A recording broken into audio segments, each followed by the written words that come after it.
Oremos. Padre Celestial, una vez más queremos darte gracias por el privilegio de abrir tu santa palabra. Pedimos, Señor, que esa palabra no regrese a ti vacía, sino que haga un impacto positivo en nuestra vida.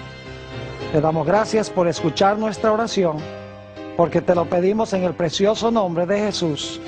Amén. Nuestro tema de hoy es: y vivieron felices para siempre. Quiero darle una cordial bienvenida a todos los que nos acompañan y también a aquellos que están con nosotros a través de la pantalla de la televisión vía satélite en diferentes sitios de habla hispana del mundo. Estamos muy contentos de que nos estén acompañando en nuestro tema de hoy. Vamos a comenzar nuestro estudio directamente en el primer relato de la creación, en Génesis, el capítulo 1. Y como hemos repasado esto antes, no necesitamos leer todos los versículos, solamente voy a compartir con ustedes algunos de los conceptos que tenemos en Génesis, el capítulo 1. Cada día de la creación, durante los primeros 6 días, Dios habló y las cosas existieron. Nos dice también que después de cada día, Dios vio lo que había hecho y era bueno. Ahora, en Génesis el capítulo 1 no se explica cómo hizo Dios al hombre. Dice que Dios habló toda la existencia, pero no nos explica cómo fue que Dios hizo al hombre. Es más, en Génesis 1:27, si van un momento conmigo allí, Génesis el capítulo 1 y el versículo 27, sencillamente nos dice que Dios creó al hombre y a la mujer. Dice, y creó Dios al hombre a su imagen, a imagen de Dios lo creó, varón y hembra los creó. No dice allí cómo fue que Dios los creó. Sencillamente nos dice que Dios los hizo. Finalmente, cuando Dios terminó su obra de creación, dice que vio todo lo que había hecho y era bueno en gran manera. Pero todavía queda la pregunta: ¿cómo fue que Dios hizo al hombre y a la mujer? Todo lo demás lo habló a la existencia. ¿Será que habló a la existencia Adán y Eva? Obviamente la respuesta bíblica es que no. Porque en el capítulo 2 de Génesis tenemos un segundo relato de la creación. Y el propósito de este segundo relato es añadir detalles que no estaban presentes en el relato de Génesis, el capítulo 1. Es decir, en Génesis, el capítulo 2, se va a explicar algunas cosas que no están explicadas en la secuencia de Génesis, el capítulo 1. Ahora, noten Génesis 2 y el versículo 7 sobre la forma en que Dios formó al hombre. Estamos hablando ahora del varón, de Adán. Dice allí: entonces Jehová Dios formó al hombre del polvo de la tierra y sopló en su nariz aliento de vida, y fue el hombre un ser viviente. El hombre fue creado diferente que todo lo demás en la semana de la creación, porque todo lo demás lo habló Dios a la existencia. Mientras que en Génesis 2:7 dice que Dios tomó polvo, barro, y con sus propias manos formó al hombre, respiró su aliento en ese cuerpo inerte, y el hombre, es decir, el varón, llegó a ser un alma viviente. Ahora, inmediatamente nos preguntamos, ¿cómo fue creada la mujer? Si Adán fue creado, formado con las manos de Dios, ¿cómo fue que fue creada la mujer? Bueno, necesitamos ir a Génesis, el capítulo 2, y empezando en el versículo 18. Vamos a pasar un tiempo aquí en Génesis 2, 18 en adelante. Dice allí, hablando de la creación de la mujer, ahora escuchen qué interesante. Y dijo Jehová Dios: no es bueno que el hombre esté solo, le haré ayuda idónea para él. Qué extraño esto. Cada día de la creación dice que Dios vio que lo que había hecho era bueno. Pero ahora el sexto día, después de crear a Adán, después de crear al hombre del polvo de la tierra, de repente dice Dios, hay algo aquí que no está ¿qué?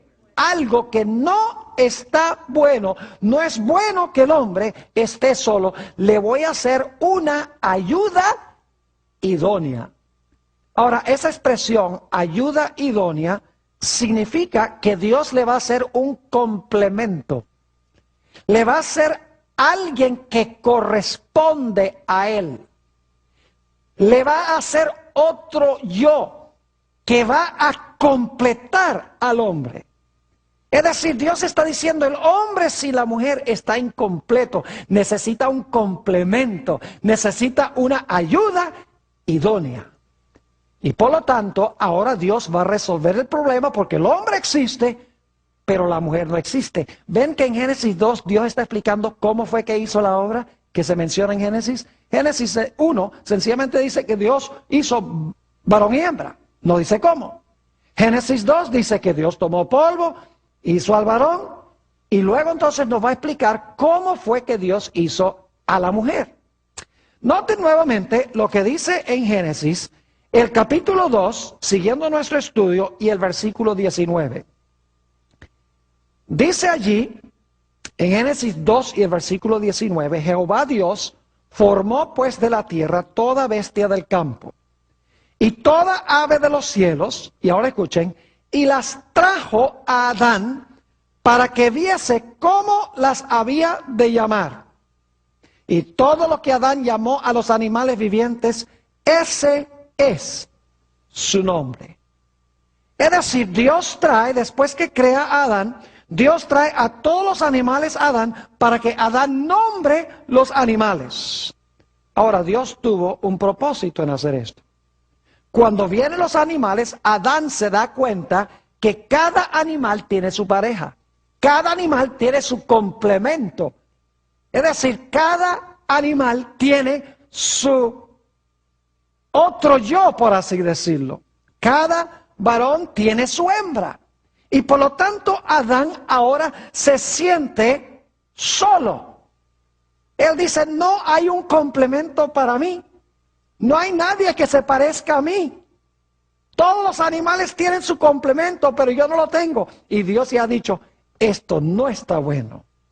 Así que ahora Dios va a desempeñar la primera anestesia de la historia. Vamos a leer el versículo 20 y luego seguimos al 21. Y puso Adán nombre a toda bestia y ave de los cielos, y a todo ganado del campo, mas para Adán no se halló ayuda idónea para él.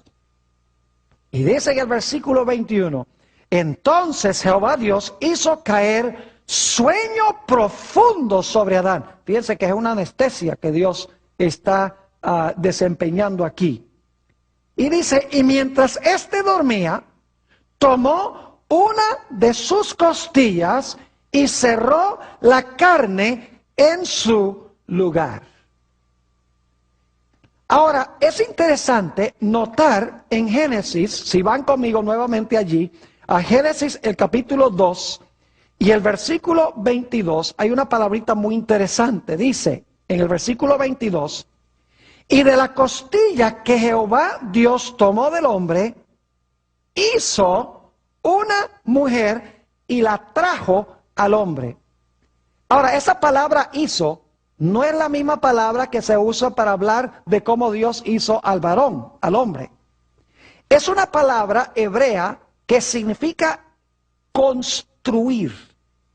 Es la palabra hebrea baná, que significa que Dios de la costilla del hombre construyó a la mujer.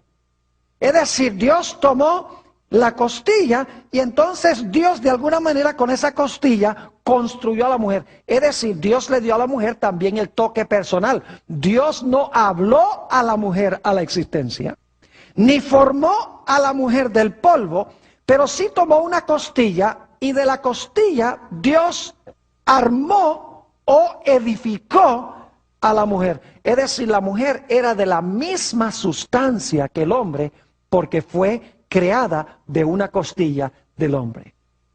Inmediatamente nos preguntamos, ¿por qué es que Dios usó una costilla?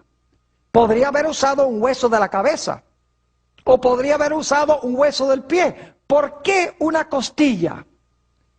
Me gusta una cita que encontramos en un libro que es un favorito mío sobre la historia del Antiguo Testamento, Patriarcas y Profetas, página 26 y 27, hallamos esta explicación muy linda. Dice, Dios mismo dio a Adán una compañera. Le proveyó de una ayuda idónea para él. Alguien que realmente le correspondía. Una persona digna y apropiada para ser su compañera. Y que podría ser una sola carne con él en amor y simpatía. Eva fue creada del costado de Adán. Este hecho significa que ella no debía dominarle como cabeza. Por eso no sacó un hueso de la cabeza. Ni tampoco debía ser humillada y hollada bajo sus plantas como ser inferior. Por eso no sacó el hueso del pie. Sino que más bien debía estar a su lado como su igual, para ser amada y protegida por él. Siendo parte del hombre, hueso de sus huesos y carne de su carne, era ella su segundo yo. Y quedaba en evidencia la unión íntima y afectuosa que debía existir en esta relación. Sacó un hueso de muy cerca del corazón del hombre, porque ese es el lugar que Eva debía ocupar en relación con Adán.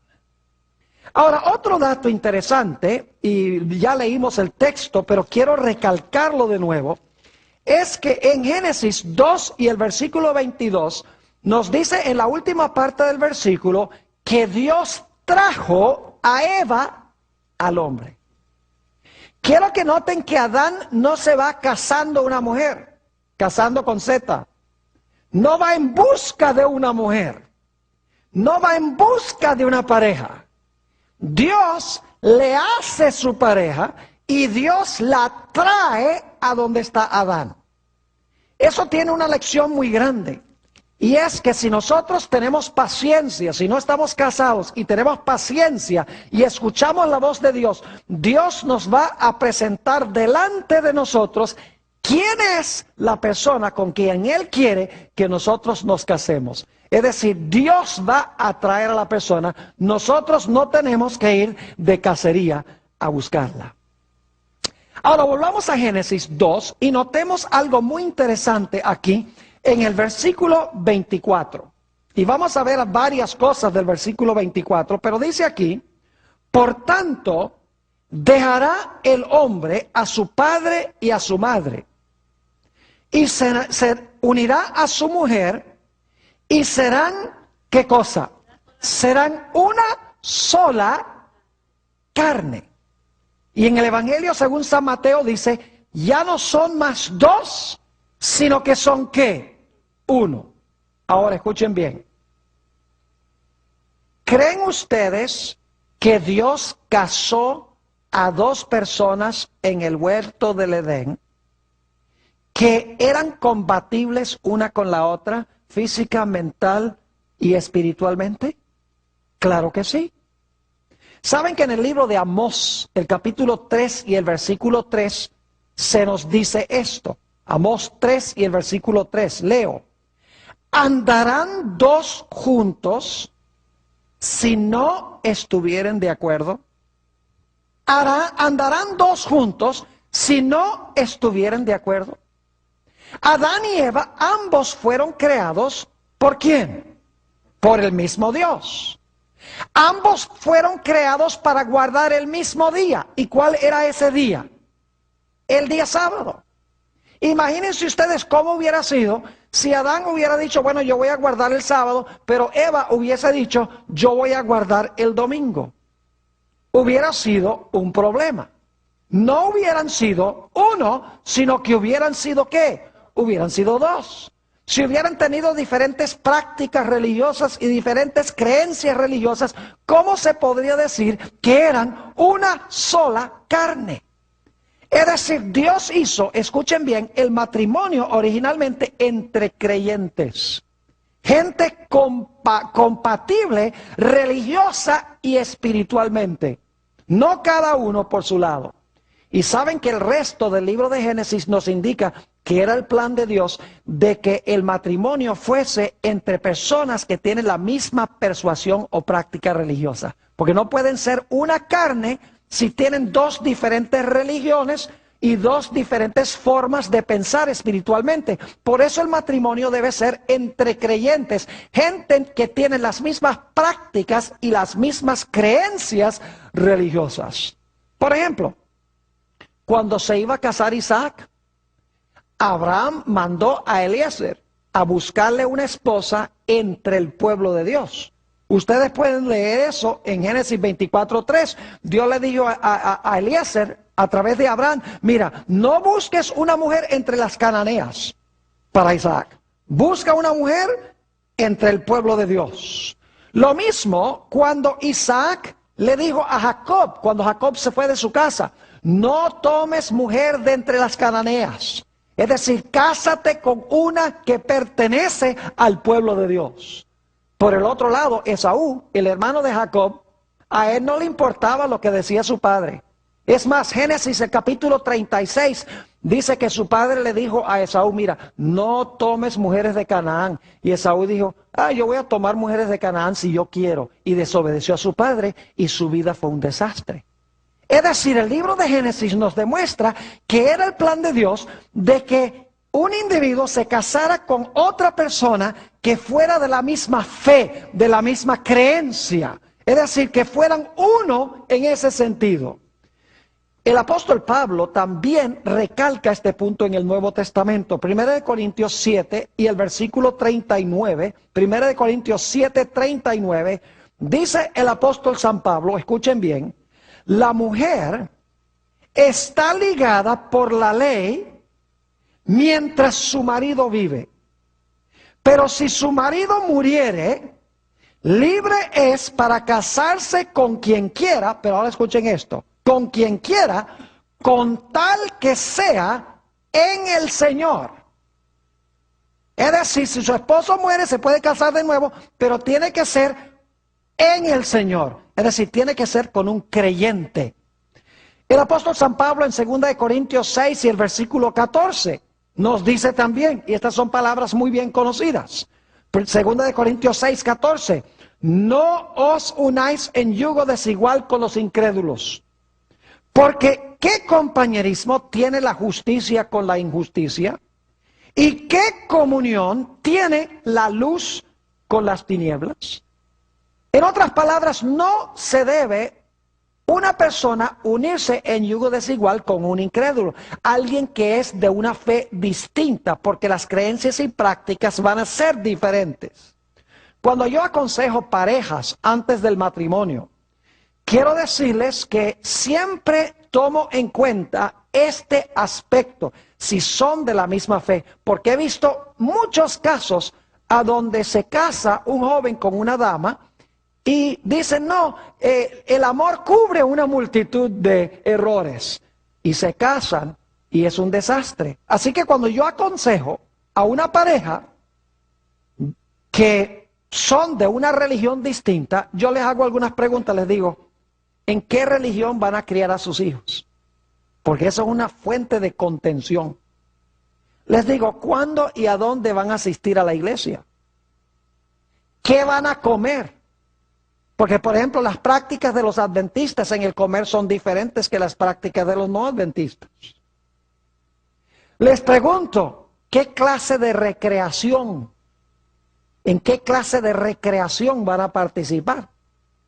Les pregunto, ¿van a bailar? ¿Van a beber? ¿Van a ir al cine? Prácticas que no siguen los adventistas y que no deben seguir las personas que están en armonía con el Señor. Les pregunto, ¿cómo pueden ser uno y tener todo diferente? ¿Quiénes van a ser sus amistades? ¿Van a tener las mismas amistades cuando pertenecen una persona a una iglesia y otra persona a otra iglesia? Siempre traigo a colación estas cosas porque en el matrimonio llegan a ser un problema grande. Y en el matrimonio los problemas no se vuelven menores, sino que se vuelven mayores cuando no se resuelven esos problemas en el tiempo del noviazgo. Así que el matrimonio debe ser entre creyentes, entre personas que están espiritualmente afines, porque la Biblia dice que Dios creó al hombre y la mujer y llegaron a ser ¿qué? Uno. Si cada uno se va por su lado en su religión, su creencia, sus prácticas, ¿cómo pueden ser uno? Ahora, otro aspecto importante del matrimonio es que el matrimonio en la Biblia debe ser heterosexual. Hoy en día hay mucha habla de hombres casarse con hombres y mujeres casarse con mujeres, el homosexualismo y el lesbianismo. Les aseguro que el libro de Génesis nos dice que el plan original de Dios era que el matrimonio fuese heterosexual, es decir, entre un hombre y una mujer. Ya vimos en Génesis 1:27, si van conmigo allí otra vez, Génesis el capítulo 1 y el versículo 27, que Dios creó varón y hembra. Dice allí, y creó Dios al hombre a su imagen, a imagen de Dios lo creó, varón y hembra ¿qué? Varón y hembra los creó. Y luego Dios les dijo que fructificaran y multiplicaran y llenaran la tierra. Yo pregunto, cuando se casa un hombre con un hombre, ¿pueden fructificar y multiplicar la raza? No. Cuando se casa una mujer con una mujer, ¿pueden fructificar y multiplicar la raza? Claro que no. Así que Dios hizo un hombre y una mujer para multiplicar y fructificar la raza. Noten también Génesis 2, 22 y 23. Ya leímos en otro contexto. Dice allí, y de la costilla que Jehová Dios tomó del hombre, hizo una ¿qué? Mujer. Y la, femenino, la trajo al hombre. Dijo entonces Adán, esto es ahora hueso de mis huesos y carne de mi carne. Esta será llamada ¿qué? Varona, no varón, varona, porque del varón fue ¿qué? Fue tomada. Yo pregunto entonces, según el plan original de Dios, ¿el matrimonio debía ser heterosexual? Claro que sí. Además de eso, dice en Génesis 2 y el versículo 24, que ya vimos, por tanto dejará el hombre a su padre y a su madre, ¿y qué? Y se unirá a su mujer. No dice que dejará padre y madre y se unirá con un hombre. Dice, dejará a su padre y a su madre y se unirá a su ¿qué? A su mujer. Saben que aunque no tuviéramos el libro de Génesis, sabríamos que el matrimonio debe ser entre un hombre y una mujer por la fisiología misma. Porque fisiológicamente el hombre y la mujer están hechos para tener relaciones sexuales, uno con el otro. No un hombre con un hombre y una mujer con una mujer. Biológicamente, fisiológicamente, se nota que el plan del matrimonio debe ser ¿qué? Debe ser heterosexual.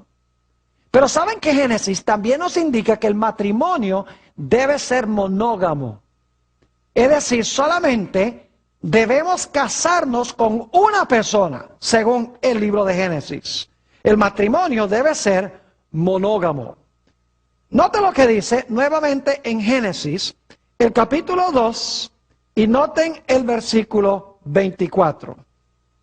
Por tanto dejará el hombre a su padre y a su madre, y se unirá a sus mujeres.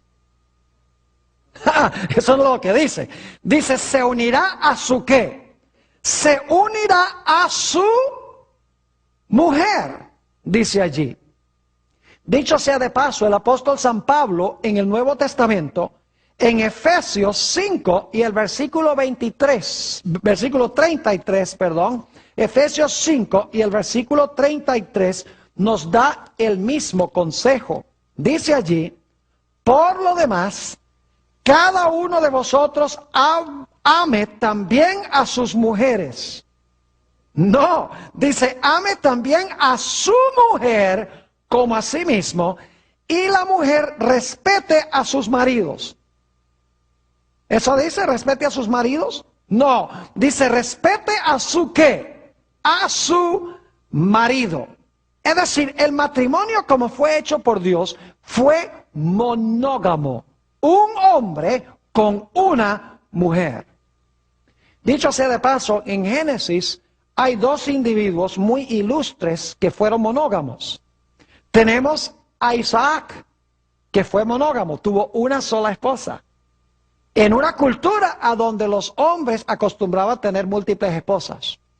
Y además de eso, Noé y sus 3 hijos eran monógamos también. Se casaron con una sola mujer, tal cual Dios lo había mandado. Alguien podría decir, pero Pastor Bor, en el Antiguo Testamento muchas personas se casaban con múltiples mujeres. Así que debe estar bien. Ahora yo quiero que ustedes lean las historias a donde los hombres se casaron con múltiples mujeres. Fue un desastre. Por ejemplo, la casa de Jacob. Él se casó con 2 esposas y 2 concubinas. Y las esposas y las concubinas estaban peleando todo el tiempo. Y los hijos peleando también, de una madre y de las concubinas, unos con otros, peleando. No había paz en la casa. Además de eso, Abraham tuvo a Sara y tuvo a Agar. Y Agar y Sara vivían agarradas todo el tiempo, peleando. Y los 2 hijos como resultado también, Isaac e Ismael, peleando. Es decir, esto demuestra que aunque practicaban la poligamia no era aceptada por Dios. Así que el matrimonio debe ser heterosexual, debe ser entre creyentes y debe ser monógamo, según el testimonio del libro de Génesis. Ahora debemos hablar de otro aspecto del matrimonio. ¿Quién es la cabeza de la casa en el matrimonio? Ahora vamos a entrar en un terreno un poco peligroso, porque hoy en día la gente no quiere seguir el plan de Dios en el matrimonio. Permítame no hablar del matrimonio primero, sino hablar sobre la relación entre Dios el Padre y su Hijo Jesucristo. En San Juan 10 y el versículo 30, el Señor Jesucristo dijo esto. San Juan 10:30. Yo y el Padre, uno somos. ¿Había unidad entre Dios el Padre y su Hijo Jesucristo? ¿Había unidad? ¿Eran uno? ¿Eran iguales? Claro que eran iguales. Pero ahora yo quiero que ustedes noten 1 Corintios 11 y el versículo 3. Aunque Jesús dice, yo y el Padre uno somos, y fíjense que eso se parece mucho a la terminología de Génesis, donde dice que Adán y Eva llegaron a ser ¿qué? Uno. Jesús dice, yo y el Padre ¿qué? Uno somos. Pero ahora escuchen lo que dice 1 Corintios 11 y el versículo 3. Pero quiero que sepáis que Cristo es la cabeza de todo varón. Y ahora escuchen esto. Y el varón es la cabeza de la mujer. Y Dios la cabeza de ¿quién? De Cristo. Yo pregunto, ¿el Padre es la cabeza de Cristo? Claro que sí. ¿Por eso Cristo es inferior al Padre? No, porque Jesús dijo ¿qué? Yo y el Padre uno somos. Ahora, lo mismo sucede en el matrimonio. ¿Quién debe someterse a quién en el matrimonio? Dice el apóstol San Pablo, el varón es la cabeza de ¿quién? La cabeza de la mujer. Es decir, la mujer en el matrimonio debe sujetarse y someterse a su marido. Y yo sé que no es popular decir esto hoy en día, pero fíjense que aunque la esposa debe someterse al marido, ¿significa por eso que la mujer es inferior al hombre? Claro que no. Igual que el padre y el hijo, cuando se casan son una sola carne, pero Dios ha establecido que como el Padre es la cabeza de Jesucristo, el hombre debe ser la cabeza ¿de quién? De su esposa. Ahora escuchen bien, el hombre y la mujer fueron creados iguales. No hay duda en cuanto a eso. Les menciono algunos de los detalles que demuestran esto. En primer lugar, a ambos se les llamó hombre. Según Génesis 5 y el versículo 2 y 3, los dos, tanto hombre como mujer, se llamaban hombre o humanidad. Y luego había la distinción de hombre y mujer. Ambos fueron creados a la imagen de Dios. Ambos se les dio el mandato de ejercer dominio sobre la tierra. A ambos se les dio de parte de Dios la bendición. A ambos se les dio el mandato de fructificar y multiplicar y llenar la tierra. Y ambos fueron hechos de la misma sustancia material. Adán de la tierra y Eva de la costilla que vino de la tierra. Es decir, son de la misma sustancia, son iguales. Pero Dios creó a Adán para ser la cabeza de Eva. Es decir, él debía ser la cabeza de su esposa, de la mujer. Y ustedes dicen, ¿cómo sabemos eso? Hay varias indicaciones en el relato de Génesis de que es así. Por ejemplo, Adán nombró a Eva. Y en la Biblia, el que nombra tiene autoridad sobre el que es nombrado. En segundo lugar, el apóstol Pablo deja muy en claro que la mujer no podía tener dominio sobre el hombre porque Adán fue creado primero y luego la mujer fue creada de parte del hombre. Además de eso, Dios tenía a Adán por responsable por el bienestar de Eva. Por eso la Biblia indica de que el Salvador es el segundo Adán, no es la segunda Eva, porque Adán era la cabeza de la raza humana, no Eva. Como Jesús es el segundo Adán, la cabeza de la raza humana. Es decir, Dios tuvo por responsable especialmente a Adán, porque Adán era la cabeza. Es decir, hay orden en el matrimonio. Dios ha establecido que el hombre debe ser la cabeza de la esposa o de la mujer. Ahora, ¿qué significa esto? Que el hombre puede maltratar y pisotear a su mujer porque él es el que manda aquí, porque él es el que es la cabeza del matrimonio. En ningún sentido de la palabra. Notemos el consejo que da el apóstol San Pablo en Efesios, el capítulo 5 y el versículo 22 al 25. Efesios 5, 22 al 25. Fíjense lo que dice el apóstol San Pablo. Las casadas estén sujetas a sus maridos, como al Señor. Las casadas deben estar sujetas ¿a quién? A sus maridos, como al Señor. Porque el marido es ¿qué cosa? La cabeza de la mujer. Así como Cristo es la cabeza de la iglesia, la cual es su cuerpo, y Él es su Salvador. Así que, como la iglesia está sujeta a Cristo, así también las casadas lo estén a sus maridos en todo. Es decir, las esposas deben estar sujetas a sus maridos, porque los maridos son la cabeza. Pero luego noten lo que dice el apóstol San Pablo. Dice, maridos, amad a vuestras mujeres, así como Cristo amó a la iglesia y se entregó a sí mismo por ella. No es difícil sujetarse cuando el esposo ama. Pero cuando el esposo maltrata y pisotea, es bien difícil para la esposa sujetarse al marido. Es decir, Dios ha dicho, esposas, sujétense a su marido como la cabeza, pero esposos, no pisoteen ni maltraten a sus esposas porque tienen esa posición de dominio. En otras palabras, como el Padre y el Hijo son uno, pero el Padre es la cabeza de Jesús y el Padre ama a Jesús. De la misma manera, el hombre y la mujer, cuando se casan, llega a ser una carne, es decir, son iguales, pero el hombre es la cabeza y debe amar a su esposa o debe amar a su mujer. El apóstol San Pablo en Efesios 5 y el versículo 33, dice esto: por lo demás, cada uno de vosotros ame también a su mujer como a sí mismo, y la mujer respete a su marido. Esa palabra respete es la palabra griega temor. Significa más bien reverenciar a su marido. Reverenciar no como a Dios, sino tener un alto grado de respeto para con su marido y el marido amar a su esposa. Ahora quisiera leerles una cita muy interesante que encontramos en el libro Patriarcas y Profetas, que ya le mencioné, la página 42 y 43, sobre este asunto.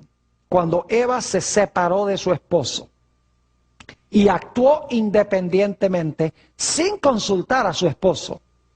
Dice, junto a su esposo, Eva había sido perfectamente feliz en su hogar edénico. Pero a semejanza de las inquietas Evas modernas, se lisonjeaba con ascender a una esfera superior a la que Dios le había asignado. Es decir, ella no estaba conforme con que fuera Adán la cabeza. Dice, yo puedo también ser la cabeza. Sigue diciendo, en su afán de subir más allá de su posición original, descendió a un nivel más bajo. Resultado similar alcanzarán las mujeres que no están dispuestas a cumplir alegremente los deberes de su vida de acuerdo al plan de Dios. En su esfuerzo por alcanzar posiciones para las cuales Dios no las ha preparado, muchas están dejando vacío el lugar donde podrían ser una bendición. En su deseo de lograr una posición más elevada, muchas han sacrificado su verdadera dignidad femenina, la nobleza de carácter, y han dejado sin hacer la obra misma que el cielo les señaló. Es decir, Dios le ha dado a la mujer una posición y un trabajo especial. Y cuando la mujer procura ascender y ocupar otro lugar que Dios no le ha dado, el hogar sufre. Y como resultado hay caos y hay desorden. Así que Dios ha colocado como el hombre como la cabeza y la mujer como sujeta al marido, claro, en el Señor y en amor. Ahora, otro punto importante en cuanto al matrimonio en el libro de Génesis es que según Génesis, el matrimonio es una institución divina que es indisoluble. Noten Génesis 2 y el versículo 24 cómo comienza. Génesis 2 y el versículo 24. Dice, por tanto, esa expresión es importante, por tanto. ¿Qué es lo que acaba de pasar en el versículo 23, 22 y 23? Dios hizo una mujer, la trajo al hombre. Adán dice, esto es hueso de mis huesos y carne de mi carne, será llamada varona. Y entonces, ahora fíjense lo que dice Dios. Por tanto, como yo he creado a Adán y Eva uno para el otro, por tanto, de ahora en adelante, dejará el hombre a su padre y a su madre y se unirá a su mujer y serán, ¿qué cosa? Una sola carne. Dios está diciendo, como yo hice este primer matrimonio, por lo tanto, de ahora en adelante, el hombre va a dejar padre y madre y se va a unir a su mujer como yo hice este primer matrimonio. Es decir, el matrimonio es para todos los lugares y para todas las épocas. Fíjense que cuando Dios dijo estas palabras, en realidad no había padre ni madre. Adán y Eva no tenían padre ni madre. Bueno, tenían padre por creación, pero no por nacimiento. Y sin embargo Dios dice, por tanto, de ahora en adelante, el hombre dejará padre y madre y se va a llegar a su mujer. Es decir, el matrimonio es para todas las épocas y para todos los lugares. Ahora, ¿quién dijo estas palabras? Por tanto, dejará al hombre a su padre y a su madre y se allegará a su mujer, o se unirá a su mujer y serán una sola carne. Si ustedes leen el relato en Génesis 2, en realidad da la impresión de que estas palabras o las dijo Moisés o las dijo Adán. Porque en el versículo 23 está hablando Adán. Dice entonces Adán, esto es ahora hueso de mis huesos y carne de mi carne. Esta será llamada varona porque del varón fue tomada. Por tanto, dejará el hombre a su padre y a su madre. Da la impresión de que Adán está diciendo, por lo tanto, de ahora en adelante el hombre va a dejar a su padre y a su madre. O puede ser que Moisés lo esté escribiendo. Pero cuando vamos al Nuevo Testamento, nos damos cuenta que fue Dios mismo el que habló estas palabras. Vayan conmigo a San Mateo, el capítulo 19. San Mateo, el capítulo 19, y vamos a leer aquí los versículos 4 al 6. San Mateo 19 y el versículo 4 al 6. Dice aquí, él, Jesús, respondiendo les dijo, ¿no habéis leído que el que los hizo al principio, varón y hembra los hizo? Y dijo, ¿quién dijo? El que los hizo al principio. Y dijo, por esto el hombre dejará a su padre y a su madre y se unirá a su mujer y los dos serán una sola carne. ¿Quién dijo las palabras? El que los hizo al principio. Y fíjense que dijo algo más. Dijo, así que no son ya más dos, sino una sola carne. Por tanto, lo que Dios juntó, ¿qué? Por tanto, lo que Dios juntó, no lo separe el hombre. Entonces, ¿quién fue el que habló esas palabras? Por tanto, dejará al hombre a su padre y a su madre y se allegará a su mujer. Fue Dios mismo. ¿Quién instituyó entonces el matrimonio? Fue Dios mismo. Y yo pregunto, ¿el matrimonio es indisoluble? Claro que sí. Porque dice Jesús en Mateo 19, lo que Dios juntó, ¿qué? No lo separe el hombre. Es decir, Dios en la Biblia no apoya el divorcio. Fíjense que el matrimonio no es una institución humana, no es un contrato social. El matrimonio es una institución divina, casi podríamos decir un sacramento divino. Es santo y es indisoluble. Es decir, el divorcio es contrario al plan de Dios. No fuese por adulterio, es la única razón válida que dio Jesús. Pero fuera de eso, Jesús no dio ninguna otra razón válida para el divorcio. Porque dijo, lo que Dios juntó, ¿qué? Lo que Dios juntó, no lo separe el hombre. Y los fariseos vinieron y le dijeron a Jesús, entonces, ¿por qué Moisés permitió dar carta de divorcio? Y Jesús dijo, fue por la dureza de los corazones de ustedes. No era mi plan, era la dureza de sus corazones, que llevó a Moisés a permitir que se divorciaran. Pero luego Jesús dice, pero al principio no fue así. Es decir, Jesús siempre llevaba al principio para su plan. La dieta original, el sábado original. Y aquí el plan original para el matrimonio. En este clásico, Patriarcas y Profetas, página 27, encontramos estas hermosas palabras. Dios mismo celebró la primera boda. De manera que la institución del matrimonio tiene como su autor al creador del universo. El matrimonio tiene como su autor, ¿qué cosa? Al creador del universo. No es un contrato social, no es un juego, donde se entra y si no funciona, nos separamos, nos divorciamos, como las estrellas de Hollywood, nos casamos 5 veces, 7 veces, 10 veces. No, el matrimonio no es un juego, es un sacramento divino que Dios ha establecido, que es indisoluble. Ahora, lo interesante es que en la creación Dios hizo otra institución. No solamente hizo Dios el matrimonio, sino que Dios también hizo otra institución muy importante. Y es la institución del Santo Sábado. Lo hizo en la misma creación.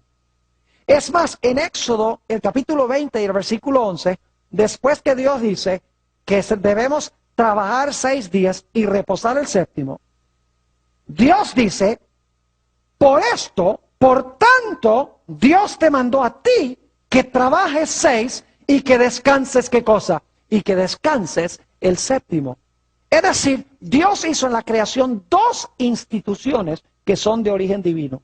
En primer lugar, el matrimonio y en segundo lugar, el Santo Sábado. Y saben ustedes que Satanás está procurando destruir ambas instituciones. Está usando a la gente irreligiosa. Está usando a los cristianos de tendencia liberal para tratar de redefinir y cambiar el significado del matrimonio. Es decir, están diciendo Ah, sí, puede ser que Dios al principio hizo el matrimonio entre un hombre y una mujer, pero hoy en día yo no creo que Dios tenga ningún problema con que se case un hombre con un hombre y una mujer con una mujer. Es decir, quieren cambiar el significado del matrimonio. Por el otro lado, los cristianos de derecha, los tales llamados evangélicos, conservadores, ellos están defendiendo el matrimonio tradicional. Dicen, es entre un hombre y una mujer porque Dios lo hizo así al principio. Pero están tratando de cambiar ¿qué cosa? Están tratando de cambiar el día de reposo, del sábado al domingo. Entonces yo pregunto, ¿qué diferencia hay entre un grupo tratar de cambiar el significado del matrimonio y el otro grupo tratar de cambiar el sábado? Los dos, ante la vista de Dios, están en el mismo bote. Porque las dos instituciones fueron creadas por Dios, ¿cuándo? En el mismo principio de la creación. Son parte del plan original de Dios. ¿Y saben lo que dicen muchos cristianos? Dicen, no, pero es que Dios hizo el sábado para ilustrar el reposo que algún día íbamos a tener en Cristo. Y cuando Cristo vino a darnos el reposo, ya no necesitamos más el sábado. Pero ¿saben ustedes que el matrimonio también fue establecido para mostrar nuestra relación con Cristo? Maridos, amad a vuestras mujeres como Cristo amó ¿qué cosa? A la iglesia. Entonces, hoy en día, como ya lo que simbolizaba eso, el matrimonio, la relación entre Jesús y su pueblo, ya Jesús vino, entonces ya no necesitamos más el matrimonio tampoco. ¿Están entendiendo lo que estoy diciendo? Es así, si usted dice que el sábado era una señal del reposo en Cristo, y cuando vino Cristo ya no necesitamos el sábado, entonces usted tiene que decir también que el matrimonio, que era una ilustración de nuestra relación con Cristo, cuando Cristo vino, ya no necesitamos más el matrimonio. Pero en realidad ambas instituciones fueron creadas por Dios al principio, antes del pecado, y son parte del plan original de Dios para nosotros. Es más, el matrimonio es un triángulo. El matrimonio es un triángulo. Porque el matrimonio incluye el varón, la hembra y ¿quién? Y Dios, quien hizo el matrimonio. El matrimonio sin Dios no tiene razón de existir. Porque el matrimonio fue creado por Dios. Ahora, ¿saben lo que es interesante? El matrimonio fue hecho para salvaguardar la relación horizontal entre el hombre y su mujer. El sábado fue hecho para salvaguardar la relación vertical entre el hombre y la mujer y su Dios. Es decir, el matrimonio protege las relaciones horizontales entre esposo y esposa. El sábado protege nuestra relación del matrimonio con Dios, la relación vertical con Dios. Es decir, ambos son absolutamente esenciales. Dios hizo el matrimonio y le dijo a Adán y Eva, mira, Adán y Eva, ustedes son uno para el otro. Adán, tú eres para Eva, Eva, tú eres para Adán. Pero con el sábado Dios dice, pero los dos de ustedes son míos. Y el sábado les va a ilustrar que yo los hice y que ustedes son míos. Es decir, el matrimonio indica, ustedes son uno para el otro, pero el sábado les va a indicar de que ustedes son para mí. De que yo soy el creador de ustedes, que yo hice el matrimonio. ¿Cómo se puede uno casar y creer en el matrimonio sin creer en el sábado? Si el matrimonio y el sábado son dos instituciones gemelas.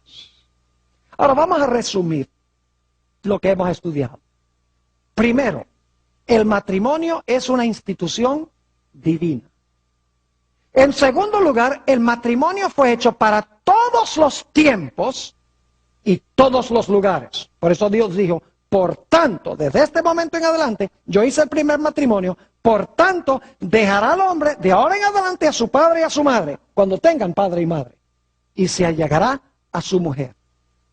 En tercer lugar, el matrimonio es indisoluble. Lo que Dios juntó, no lo separa el hombre. En cuarto lugar, el matrimonio debe ser monógamo, entre un hombre y una mujer. Luego, encontramos que el matrimonio debe ser heterosexual, no solo entre un hombre y una mujer, sino que debe ser masculino y femenino. Nos hemos dado cuenta que el matrimonio debe ser entre dos personas de la misma creencia, de la misma fe. Nos hemos dado cuenta que el matrimonio tiene cierto orden o cierta jerarquía que Dios ha establecido. El hombre, el esposo, es la cabeza del hogar. La esposa debe someterse al marido, pero el marido debe amar a su mujer. La razón por la cual hoy en día las mujeres se rebelan contra sus esposos es porque los esposos se convierten en dictadores. Y entonces las mujeres quieren librarse de la dictadura. Pero si en realidad en el matrimonio se respetara el orden y el hombre fuera la cabeza en amor, la esposa no tendría ningún problema en someterse al marido, al sabio consejo y al sabio liderazgo del marido. Nos hemos dado cuenta que también el diablo odia el sábado y el matrimonio. ¿Han visto ustedes hoy en día lo que ha pasado con el matrimonio? Es increíble las aberraciones que han aparecido. Y saben que estas aberraciones se mencionan en el libro de Génesis. Permítame mencionarlos brevemente. En el libro de Génesis se habla del incesto. Lot con sus dos hijas. Rubén con la concubina de su padre. Eso se encuentra en Génesis 19 y Génesis 35. Una aberración contra el matrimonio. En Génesis se habla del adulterio. ¿Recuerdan que la esposa de Potifar quería tener relaciones con José? Génesis 39:9. Romper el vínculo matrimonial. En Génesis se habla de la fornicación, que es relaciones sexuales entre solteros. El caso de Siquem y Dina, que se menciona en Génesis, el capítulo 34. Siquem no era israelita, Dina era hija de Jacob. Y se juntaron y ella quedó embarazada de Siquem. Y como resultado murieron todas las personas de la ciudad de Siquem. Porque Simeón y Leví, sus hermanos, mandaron a circuncidar a todos los que estaban en la ciudad para que su hermana se pudiera casar con Siquem. Y luego cuando estaban con el dolor de la circuncisión, Simeón y Leví se levantaron y mataron a todos los hombres de esa ciudad. Todo como resultado de la fornicación. El libro de Génesis habla de la poligamia. Lamec era polígamo. Jacob, Abraham. El resultado era crear problemas y conflictos en el matrimonio. En Génesis se habla en cuanto a la homosexualidad como otra aberración. Los hombres de Sodoma, dice en Génesis 19, que querían tener relaciones sexuales con los ángeles. Ahora imagínense ustedes. Génesis habla del yugo desigual entre incrédulos y crédulos. Dice que se juntaron los hijos de Dios ¿con quién? Con las hijas de los hombres. Y dice que Esaú se juntó con las mujeres de Canaán. Y el resultado fue un desastre. En Génesis se habla de la prostitución, que es un ataque también contra el matrimonio. Cuando Judá entró y tuvo relaciones sexuales con su propia nuera, Tamar. Aunque en Génesis no se menciona la pornografía, Jesús más adelante dijo que un hombre que mira a una mujer para codiciarla, ya cometió, ¿qué cosa? Ya cometió adulterio en su corazón. En otras palabras, ya en Génesis se haya contemplada toda tendencia o toda aberración sexual con la cual Satanás quiere destruir el matrimonio. Y Satanás quiere destruir el matrimonio porque como va el matrimonio, va la sociedad. Y como va la sociedad, va el país. Y como va el país, va el mundo. Así que Satanás ataca al matrimonio con todas estas aberraciones que se mencionan en Génesis. Pero ¿saben que el diablo también odia el sábado? Ha llevado aún a las iglesias cristianas a atacar el sábado y a exaltar el domingo como día de reposo. Y repito, que un grupo quiere cambiar el matrimonio y el otro grupo quiere cambiar el sábado. Porque el diablo odia las dos instituciones que se establecieron en la creación misma. Porque ambas de estas instituciones son una ilustración de la relación entre Jesús y su pueblo. El sábado nos recuerda que Jesús es nuestro creador y que nosotros somos sus criaturas. El matrimonio nos recuerda que nosotros somos el pueblo de Jesús y que Él es nuestro marido, Él es nuestro esposo. Así que el diablo dice, voy a atacar estos dos símbolos que representan la relación entre Dios y su pueblo, porque si puedo destruir los símbolos, puedo destruir la relación entre Dios y su pueblo. ¿Cuán importante entonces es el matrimonio según lo ha establecido Dios? Es un asunto crucial, de vital importancia. Ahora, para concluir, permítame darle consejos aquí a los que están presentes y los que están viendo vía satélite esta programación. Si usted está casado o casada, trabaje en su matrimonio, porque el matrimonio es trabajo. Hay que invertirle tiempo y hay que invertirle esfuerzo. Ore mucho, métale esfuerzo a su matrimonio para que el matrimonio pueda ser feliz y esté en armonía con el plan de Dios. Por el otro lado, si está divorciado, a veces no se puede reversar ese asunto porque la otra persona se ha casado, etc.